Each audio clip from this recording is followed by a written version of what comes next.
On est en compagnie de Stéphane Nouy. Bonjour Stéphane. Bonjour Fabrice. Cofondateur de Monitor, Monitor Solutions, si on en croit le site internet, pour optimiser votre banque digitale. On comprend déjà Stéphane que on retrouvera peut-être votre solution à l'intérieur d'un système ou d'une banque digitale, mais ce n'est pas tout de suite pour les particuliers, c'est du B2B2C. Oui, c'est ça, on fournit quelque chose aux banques, on les aide à analyser le comportement de dépenses de leurs clients pour générer en fait des recommandations pour ces clients.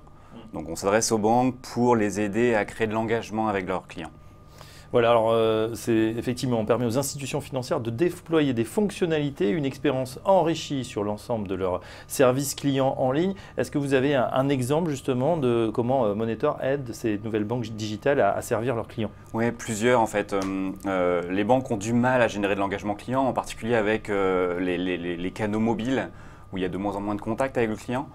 Beaucoup de banques ont mené des projets de PFM, Personal Finance Management, donc de la catégorisation automatique, mais qui se résumaient à fournir un camembert de dépenses au client.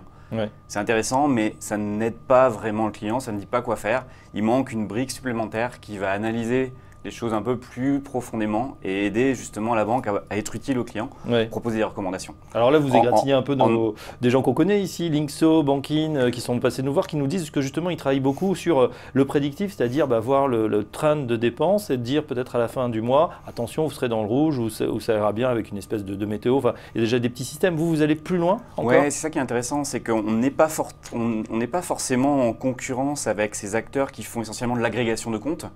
Nous, on travaille sur les données des comptes internes, des comptes des clients des banques, ainsi que sur les comptes agrégés par ces acteurs. On ne va pas faire l'agrégation. Par contre, on va être très fort pour analyser les données et produire de la valeur ajoutée. Et les acteurs actuels, les banques aujourd'hui ne fournissent pas ce rôle de conseiller financier.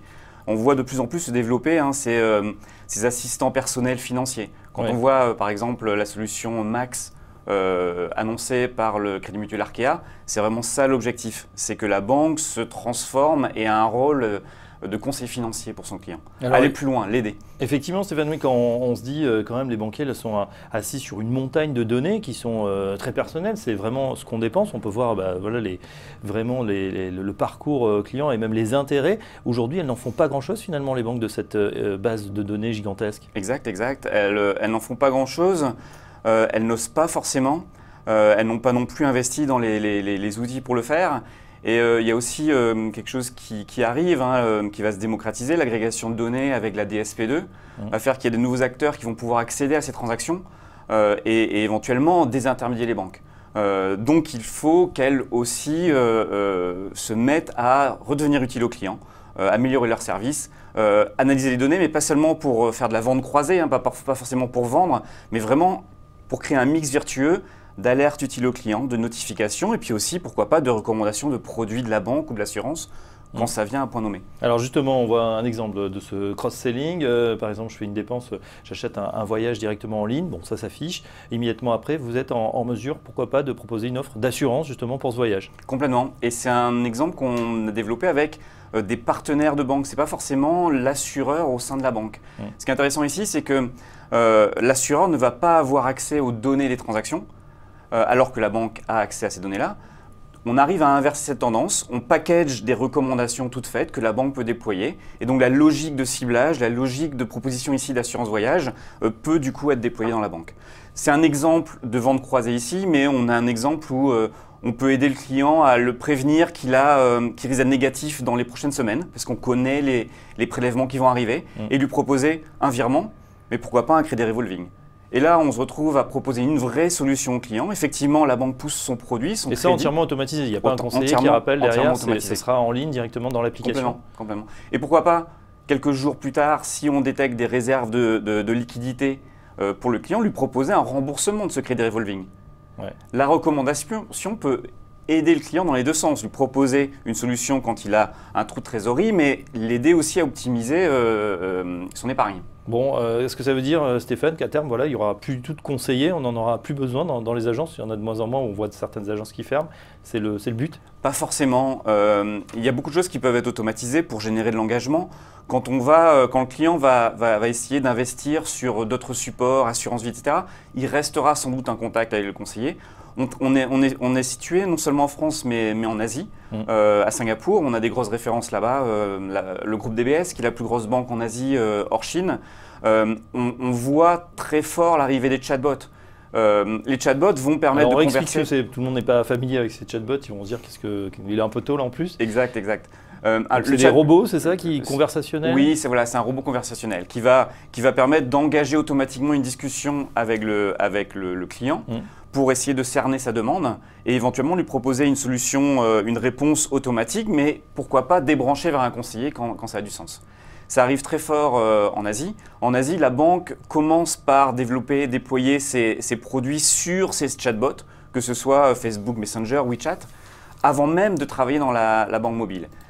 On se nourrit aussi de ce qu'on apprend sur ce marché asiatique. C'est quelque chose qui va arriver très fort et qui va créer encore plus d'engagement. Le conseiller n'est pas forcément écarté. Ce qui est intéressant, justement, vous dites on est déjà à Singapour. Est-ce que c'était un choix au début? Je crois que vous êtes 3 cofondateurs. On est 3 cofondateurs français, oui. Et vous êtes le seul rescapé, c'est-à-dire le seul à opérer en France, mais les autres sont déjà… Oui, voilà. C'est de par notre ancienne vie. On a déjà créé du logiciel. On travaille depuis 20 ans ensemble. Du logiciel qui a bien marché. On a revendu notre précédente société et mes 2 cofondateurs étaient déjà présents en Asie, sur place.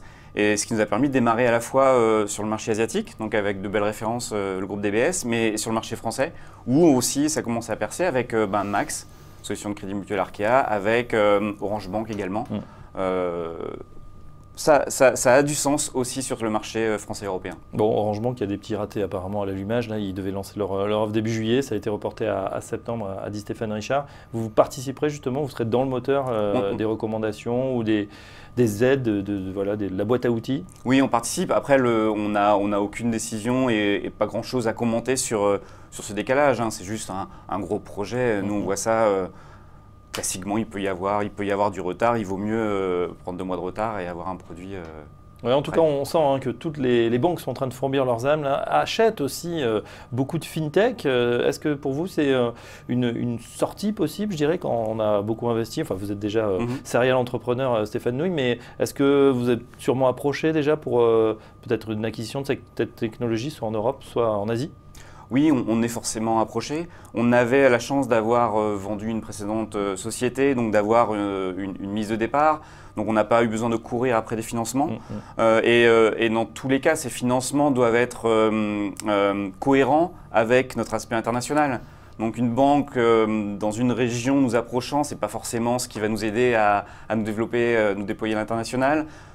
Une banque en tant qu'investisseur peut faire peur à d'autres banques également pour acheter une solution.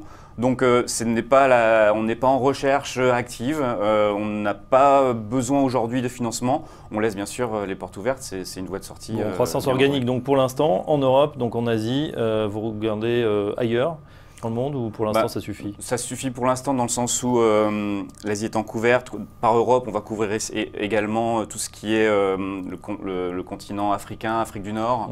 On ne pense pas encore aller aux États-Unis, c'est un marché très particulier, il vaut mieux être américain, avoir un siège sur place pour vendre là-bas. Donc non, on se renforce déjà sur nos marchés forts. Ouais, on vous avait rencontré dans un forum à Finance Innovation.